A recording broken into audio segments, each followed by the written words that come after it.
Hello बच्चों, कैसे हो आप सभी। मैं आशा करता हूँ कि आप सभी स्वस्थ होंगे, मस्त होंगे और आपकी पढ़ाई भी बहुत बेहतरीन तरीके से चल रही होगी।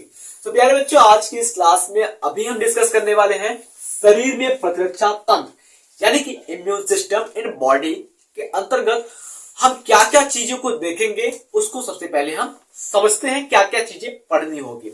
तो अगर हम बात करते हैं जो मानव प्रतिरक्षा होती है, इसके अंतर्गत आपको लसिकाव अंग, ऊतक, कोशिका, घुलनशील अणु जैसे कि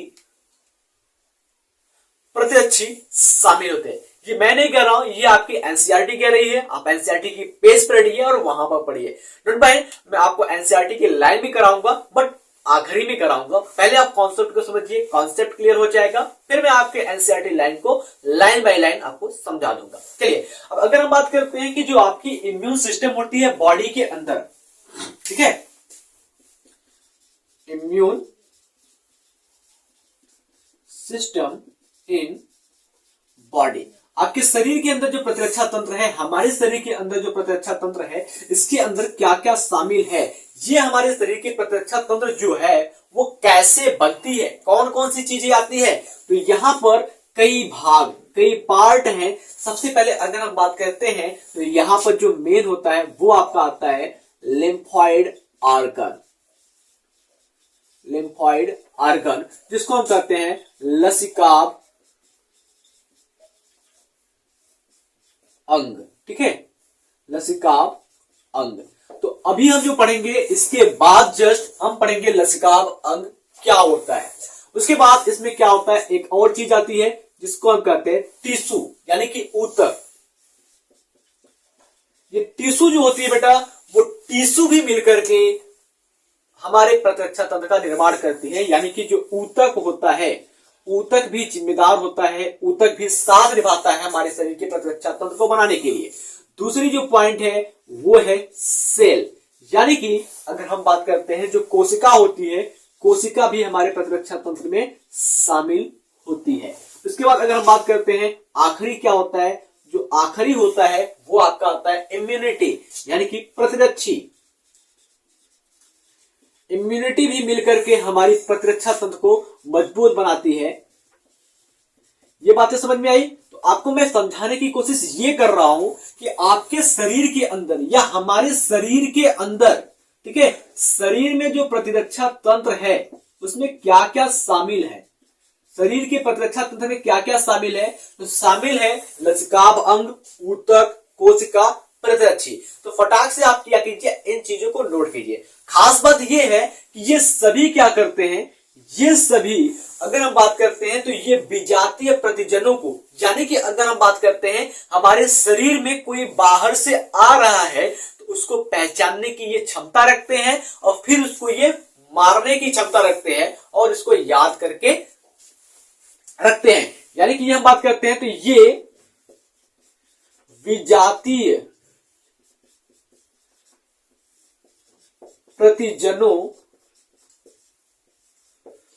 को पहचानते हैं तथा उन्हें नष्ट करते हैं और याद रखते हैं।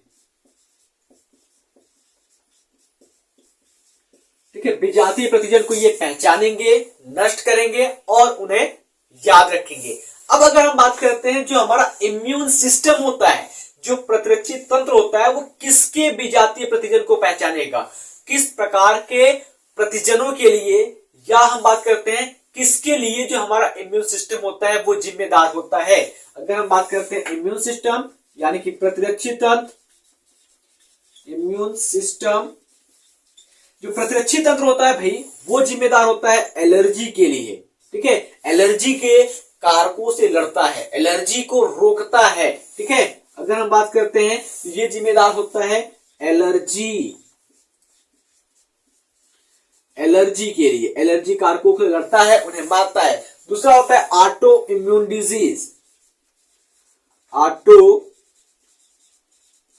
इम्यून डिजीज की बात करते हैं, ऑटो इम्यून डिजीज ना, ऑटो इम्यून डिजीज जिसको हम कहते हैं स्व प्रतिरक्षा रोग।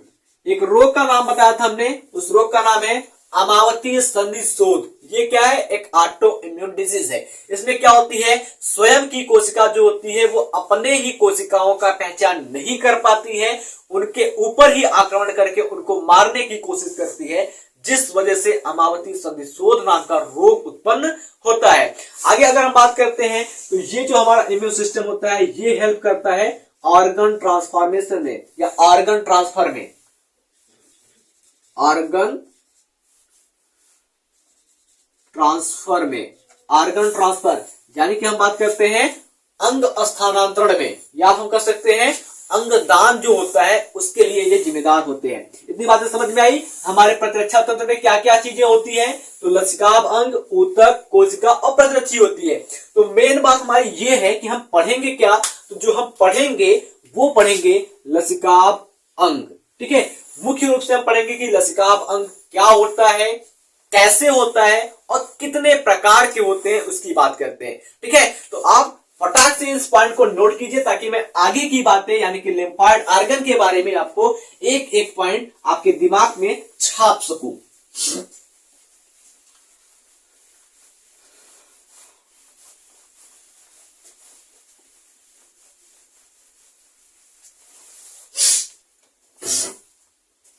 तो आपको क्या करना पड़ेगा, क्लास को पूरा अंत तक देखना होगा, क्योंकि आपको समझना है, अच्छे से पढ़ना है, लिम्फॉइड ऑर्गन को अपने दिमाग में छापना है। ठीक है, तो सबसे पहले अगर हम बात करते हैं लिम्फॉइड ऑर्गन, लिम्फॉइड ऑर्गन यानी कि हम बात करते हैं लसिकाभ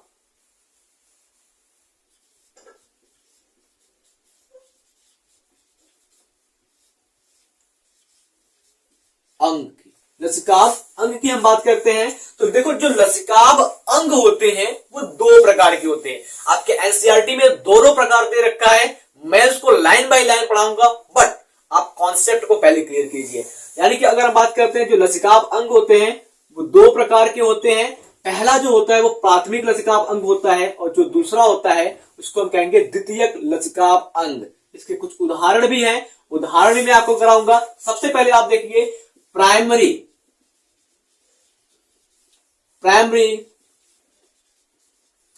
लिम्फॉइड ऑर्गन। दूसरा जो होता है वो होता है secondary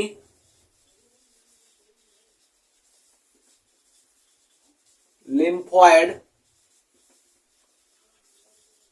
organ. Primary lymphoid organ को हम क्या कहते हैं हिंदी में? इसको हम कहते हैं प्राथमिक लसिकाभ अंग। और इसको क्या कहते हैं? इसको हम कहते हैं द्वितीयक लसिकाभ अंग। बात समझ में आया? प्राथमिक और द्वितीयक। अब देखिए अगर हम बात करते हैं प्राथमिक लसिकाभ अंग के अंदर होता क्या चीज है, कौन कौन सी क्रियाएं यहां पर होती है, तो अगर हम बात करते हैं जो प्राथमिक लसिकाभ अंग होता है यहां इसके अंदर तीन चीजें होती हैं। कौन कौन सी तीन चीजें होती हैं पहले उसको जान लीजिए। सबसे पहले होता है यहां पर फॉर्मेशन।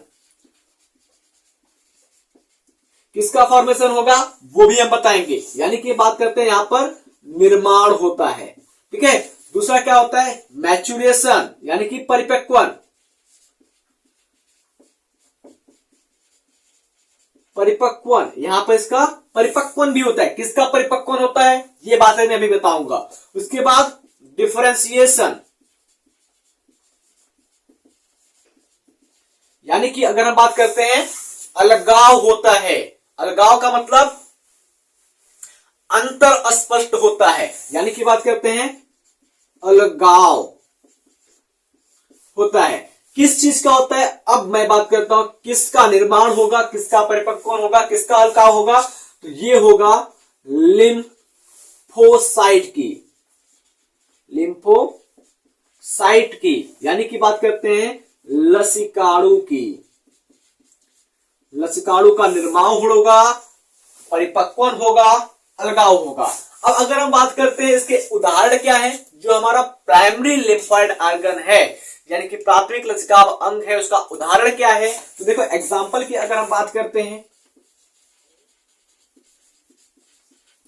सिंपल सी बात है, 2.2 एग्जाम्पल आप अच्छे से समझ जाओगे। देखिए अगर हम बात करते हैं उदाहरण की, तो सबसे पहला जो आपका उदाहरण मिल जाएगा यहां पर वो होता है बोन मैरो। बोन मैरो जिसको क्या कहते हैं? अस्थि मज्जा कहते हैं। अब अस्थि मज्जा में क्या चीजें होती है उस बात को भी मैं बताऊंगा, बस आप क्लास को देखते रहिए। दूसरा जो होता है वो होता है थाइमस। अब थाइमस क्या होता है, कहां पाया जाता है, इसकी लोकेशन को भी मैं बताऊंगा अकॉर्डिंग टू एनसीईआरटी। आपके थाइमस को हम कहते हैं थाइमस, ठीक है। अब बात यह आती है कि अस्थि मज्जा के अंदर क्या होता है और थाइमस के अंदर क्या होता है। दोनों प्राथमिक अंग हैं, दोनों प्राथमिक लसिका अंग है। तो अब अगर हम बात करते हैं जो अस्थि मज्जा होता है बेटा, अस्थि मज्जा के अंदर जो लसिकाणु होते हैं, ठीक है, जो लसिकाणु होते हैं उसका निर्माण होता है। अब बात यह आती है कि लसिकाणु क्या एक ही प्रकार के होते हैं, केवल लसिकाणु होते हैं? नहीं, लसिकाणु दो प्रकार के होते हैं। कौन कौन से दो प्रकार होते हैं उसको भी देख लीजिए आप एक बार। देखो अगर लसिकाणु के हम दो प्रकार की बात करते हैं तो पहले आ जाएगा टी लिम्फोसाइट, ठीक है। दूसरा जो आता है वो आता है आपका बी लिम्फोसाइट, ठीक है। मैं लिम्फ लिख रहा हूं,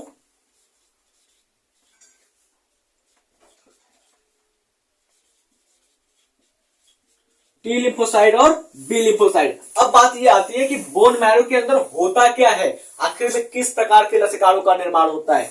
तो अगर हम बात करते हैं, देखो जो टी लिम्फोसाइट होता है,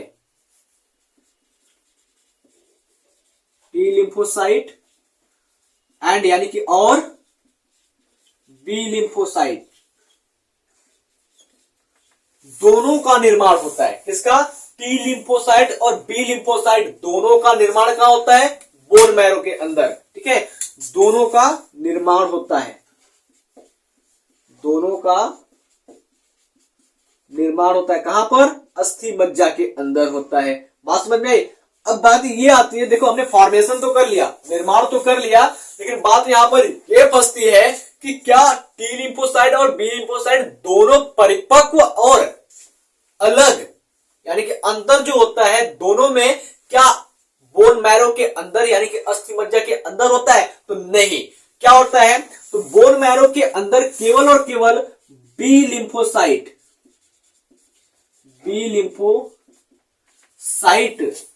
का परिपक्वन तथा अलगाव, जिसको हम कहते हैं प्रचुरोद भवन। क्या कहते हैं? प्रचुरोद भवन, जिसको इंग्लिश में हम कहते हैं पॉलीफिरेशन या डिफरेंशिएशन। यानी कि हम कह सकते हैं maturation and differentiation. Maturation and differentiation कहां पर होता है बी लिम्फोसाइट का? तो अस्थि मज्जा के अंदर होता है। ये दो बात समझ में आई। अब इसके बाद अगर हम थाइमस की बात करते हैं बेटा, थाइमस क्या होता है? देखो थाइमस की बात करते हैं तो थाइमस के बारे में एक खास बात यह है कि ये जो थाइमस होता है, ये थाइमस जो होता है इसके अंदर क्या होता है? टी लिम्फोसाइट की बात करते हैं। टी लिम्फोसाइट का मैच्यूरेशन तथा डिफरेंशिएशन दोनों होता है। समझ में आया? जो टी लिम्फोसाइट होते हैं इसका मैच्यूरेशन यानी कि परिपक्वन, डिफरेंशिएशन यानी कि अलगाव या जिसको हम कहते हैं प्रचुरोद भवन, दोनों कहां पर होता है? थाइमस के अंदर होता है। अब बात यह आती है कि थाइमस पाया कहां जाता है, थाइमस का लोकेशन कहां होता है। देखिए ये हमारा जो चेस्ट है, ठीक है, ये जो हमारा छाती है, इस छाती के बीचों बीच यहां पर, ठीक है, यहां पर जो है यहां पर थाइमस पाया जाता है। अब थाइमस के बारे में अगर मैं एक खास बात बताऊं तो जो बचपन होता है, जब बच्चा पैदा होता है तो थाइमस की जो आकार होती है वो काफी ज्यादा बड़ी होती है। थाइमस की आकार क्या होती है? काफी ज्यादा बड़ी होती है। लेकिन जैसे जैसे वो बच्चा बड़ा होता जाता है, उसकी उम्र बढ़ती जाती है, तो वो थाइमस क्या होता है? छोटा होता चला जा सकता है। यानी कि अगर हम बात करते हैं जो थाइमस होता है वो उम्र बढ़ने पर घटता है। बात याद रखिएगा, थाइमस क्या होता है, उम्र के साथ साथ छोटा होता है। इतनी बातें समझ में आई। आगे अगर हम बात करते हैं सेकेंडरी लिम्फोसाइट की बात करते हैं, सेकेंडरी लिम्फोसाइट में क्या क्या आपको मिलेगा देखने के लिए। तो सबसे पहले मैं यहां पर एक लाइन पार करके इसको अलग कर दूं ताकि खिचड़ी ना बन जाए।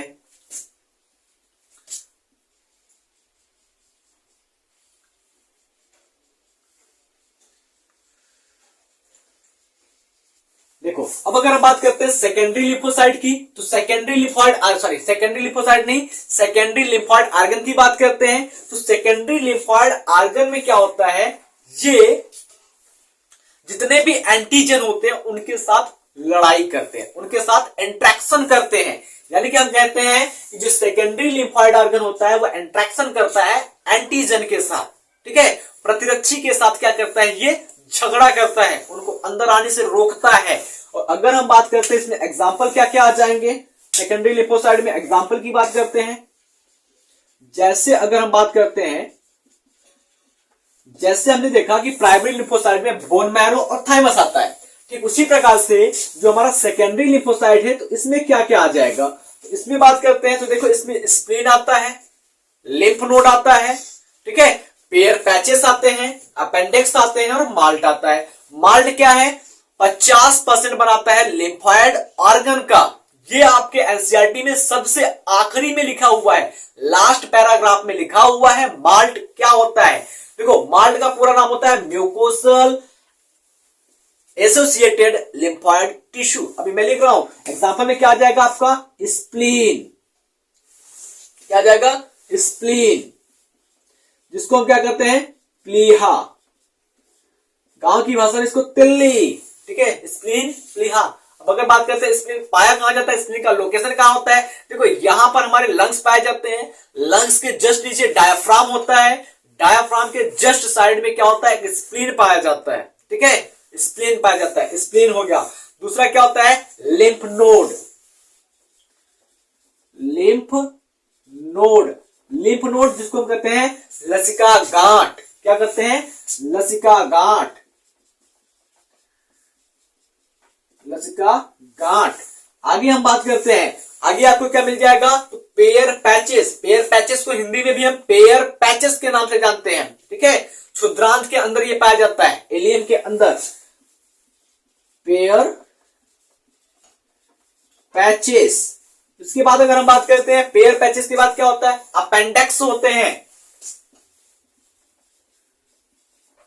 अपेंडेक्स होता है। उसके बाद क्या होता है भाई, उसके बाद आपका माल्ट होता है, MALT, क्या कहते हैं, माल्ट होता है, ठीक है, माल्ट। अब ये माल्ट क्या होता है इसके बारे में हम देखेंगे थोड़ा सा, ठीक है। अब देखो अगर हम बात करते हैं तो एनसीईआरटी ने क्या दिया है, एक लिम्फॉइड ऑर्गन का, लिम्फॉइड सिस्टम का पूरा डायग्राम दिया गया है।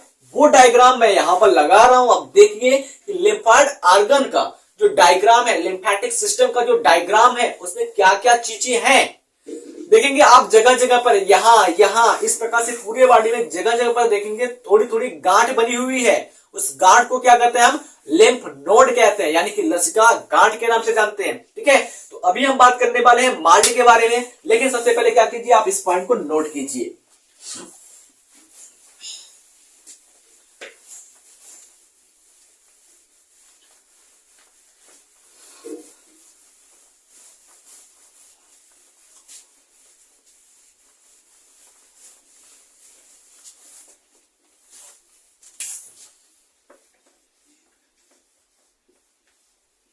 माल्ट की बात करते हैं तो माल्ट का पूरा नाम क्या है, तो माल्ट का पूरा नाम है म्यूकोसल एसोसिएटेड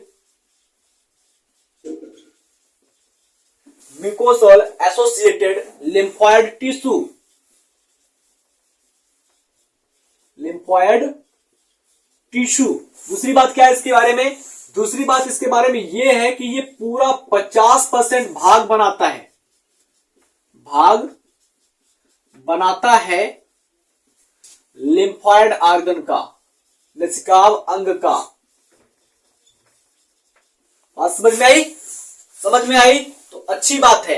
अब अगर हम बात करते हैं एनसीईआरटी के लाइनिंग की, एनसीईआरटी की लाइन क्या करती है? देखो अगर हम बात करते हैं एनसीईआरटी की लाइन में, तो लिखा हुआ है कि लसिकाव अंग, ये ही वे अंग है जिसमें लसिकाणु की उत्पत्ति और परिपक्वन और पुनरुद्भवन, जिसको प्रोलिफरेशन कहते हैं, होता है। अस्थि मज्जा, जिसको हम बोन मैरो कहते हैं, और थाइमस ऐसे प्राथमिक लसिकाव अंग है जहां पर परिपक्व लसिकाणु प्रतिजन संवेदनशील लसिकाणुओं में विभेदन होता है। यानी कि अगर हम बात करते हैं, जो अस्थि मज्जा एक ऐसा स्थान है जहां पर लसिकाणुओं का निर्माण होता है और लसिकाणु क्या होते हैं, आपस में अलग होकर के इनका वहां पर परिपक्वन भी होता है। आगे क्या लिखा है? परिपक्वन के बाद लसिकाणु प्लीहा यानी कि स्प्लीन, लसिका ग्रंथि जिसको हम लिम्फाइड नोड के नाम से जानते हैं, लसिका गांठ जिसको कहते हैं, टालसिन, क्षुद्रांत के पेयर पैचेस और परिशेषिका अपेंडिक्स जैसे द्वितीयक अंगों में चले जाते हैं। यानी कि बात ये साफ साफ कह रहा है एनसीईआरटी कि आपके जो लिम्फॉइड ऑर्गन होते हैं वो दो प्रकार के होते हैं, एक प्राइमरी एक सेकेंडरी। प्राइमरी में क्या आता है? बोन मैरो आता है और क्या आता है? थाइमस आता है। तो यहां पर लसिकाणु बनते तो हैं, टी और बी लसिकाणु बनते तो हैं, बनने के बाद क्या होते हैं, ये चले जाते हैं आपके सेकेंडरी लिम्फॉइड ऑर्गन में, जिसमें क्या आता है आपका स्प्लीन आता है, लसिका ग्रंथियां यानी कि लिम्फॉइड नोड, लसिका गांठ जिसको कहते हैं, टालसिन, क्षुद्रांत के पेयर पैचेस और अपेंडिक्स जैसे द्वितीयक अंगों में चले जाते हैं। द्वितीयक लसिकाव अंग ऐसे स्थान है जहां पर लसिकाणुओं की प्रतिजन के साथ पारस्परिक क्रिया होती है। यानी कि जो लसिकाणु होते हैं, लिम्फोसाइट होते हैं, उनका रोग उत्पन्न करने वाले रोग जनकों के साथ क्या होता है? झगड़ा होता है। वो उनको रोकते हैं, भैया तू बाहर रुक, मैं अंदर बैठा हूं।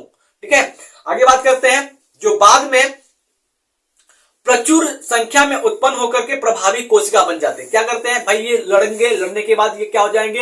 एकदम से टेक्निक सीख जाएंगे कैसे हमको बाहर से आने वाले आक्रमणकारी को रोकना है। तो एकदम से क्या हो जाते हैं? ये मैच्योर हो जाते हैं और अपनी संख्या को बढ़ाते हैं, और संख्या को बढ़ाने के बाद एक प्रभावी कोशिका का निर्माण कर सकते हैं। ठीक है, उसके बाद क्या दिया गया? आपके बगल में डायग्राम दिया गया, उस लाइन को नहीं पढ़ना हूं मैं।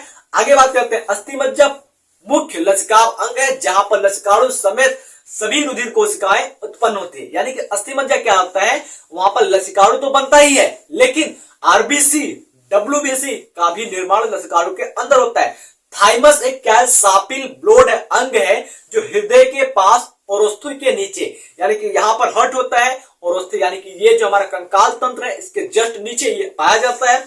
उसके बाद बात करते हैं जन्म के साथ थाइमस क्या होता है? काफी बड़ा होता है। हमने ये बताया था ना कि उम्र के साथ साथ थाइमस घटता जाता है। तो जन्म के समय थाइमस काफी बड़ा होता है, लेकिन बढ़ती उम्र के साथ साथ इसका आकार जो होता है वो घटता रहता है, और यौनावस्था आने पर यह बहुत ही छोटे आकार का रह जाता है। अस्थि मज्जा और थाइमस दोनों ही टी लसिकाणु के परिवर्धन और परिपक्वन के लिए सूक्ष्म पर्यावरण मुहैया कराते हैं। यानी कि अगर हम बात करते हैं, टी लिम्फोसाइट जो होता है, टी लसिकाणु जो होता है वो बनता तो अस्थि मज्जा में है, लेकिन परिपक्व कहां पर होता है? वो परिपक्व होता है थाइमस के लिए। तो इसी बात को एनसीईआरटी कह रही है कि ये क्या कर रहा है? एक एनवायरमेंट बनाता है जहां पर टी लसिकाणु जो होता है वो बनता है और परिपक्व होता है। आगे की बात करते हैं तो प्लीहा जो सेम के आकार का बड़ा अंग होता है, कहां पाया जाता है? इसका पोजीशन भी बताया। जो स्प्लीन होता है, प्लीहा जो होता है वो पाया जाता है आपके डायाफ्राम के जस्ट नीचे। ये क्या होता है? जैसे सेम का बीज होता है ना, सेम के बीज के जैसा होता है। आगे बात करते हैं तो इसके इसमें मुख्य रूप से लसिकाणु और भक्षकाणु होते हैं। किसमें? प्लीहा में क्या होते हैं? लसिकाणु भी पाए जाते हैं और भक्षकाणु भी पाए जाते हैं। यह रुधिर में पैदा होने वाले सूक्ष्म जीवों को फंसाकर रुधिर निस्पंदक यानी कि फिल्टर के रूप में काम करता है। यानी कि क्या करते हैं? स्प्लीन जो होता है, जो रुधिर के अंदर सूक्ष्म जीव होते हैं उनको फंसा लेता है, फंसाने के बाद उनको वहीं पर मार देता है। आगे बात करते हैं, प्लीहा में लाल रक्त कणिकाओं का बड़ा भंडार होता है। क्यों? क्योंकि जो आरबीसी का डेट एक्सपायर हो जाता है, यानी कि 120 डेज क्रॉस कर जाते हैं, वो सभी कहां चले जाते हैं?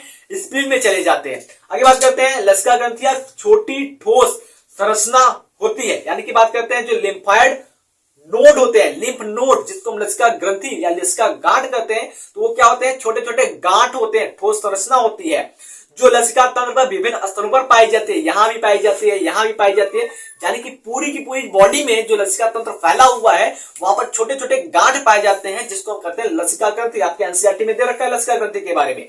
आगे देखो, जो सूक्ष्म जीव या दूसरे प्रतिजन लसिका और ऊतक तरल में आ जाते हैं, लसिका ग्रंथियां उन्हें फंसा लेती है और उनको मार देती है। यानी कि क्या रहा है, कोई भी सूक्ष्म जीव हो, कोई भी प्रतिजन हो, अगर वो लिक्विड के साथ आ रहे हैं तो लसिका ग्रंथि उनको फंसाएगी और उनको वहीं पर क्या करेगी, साफ कर देगी, उनका देह दनादन करके खत्म कर देगी। आगे क्या लिखा हुआ है, आपके आखिरी पैरा में लिखा हुआ है कि श्वसन, पाचन और जनन पथ, जनन मूत्र पथ, श्वसन रेस्पिरेटरी सिस्टम, पाचन डाइजेस्टिव सिस्टम, जनन मूत्र यूरिनरी सिस्टम की जो रास्ते होते हैं, पथ होते हैं के स्तरों पर, यानी कि जो लाइनिंग होती है उनकी, वहां पर क्या होता है, उसके भीतर लसिकाभ ऊतक स्थित होते हैं, जो श्लेष्म संबंधी लसिकाभ ऊतक यानी कि माल्ट की बात कर रहे हैं, जो माल्ट हमने यहां पर लिखा है, माल्ट जिसको हम कहते हैं म्यूकोसल एसोसिएटेड लिम्फाइड टिश्यू